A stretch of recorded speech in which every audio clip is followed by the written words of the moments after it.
Tout part d'une dénonciation pour séquestration, viol, enlèvement avec demande de rançon soumise le 27 avril au service central de recherche judiciaire du CERT. Une enquête est aussitôt ouverte. Il ressort de celle, c'est que dans la nuit du 22 au 23 avril 2023, la dénonciatrice emprunte un taxi au carrefour Sam pour le quartier Arala.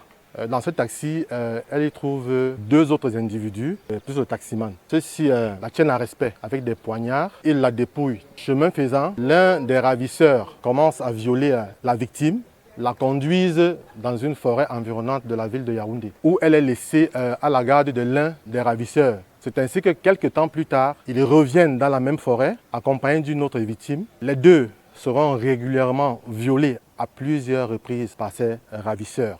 Les deux complices contactent ensuite les familles respectives des victimes par leur téléphone et demandent des rançons. Alors que les transactions étaient sur le point d'être effectuées, un acte inattendu entre en scène. Un chasseur passant par là accompagné de ses chiens les pousse à prendre la fuite. Dans leur fuite, ils laissent tomber un téléphone portable. L'exploitation de ce terminal va conduire à l'identification des suspects. Le 4 mai 2023, Mou Tessou Abdou et Fondo Loudi sont localisés et interpellés dans la localité de Bangourin, dans le département du Noun. Le troisième larron, Punganini Zakari, est encore en fuite et les recherches en vue de son interpellation se poursuivent.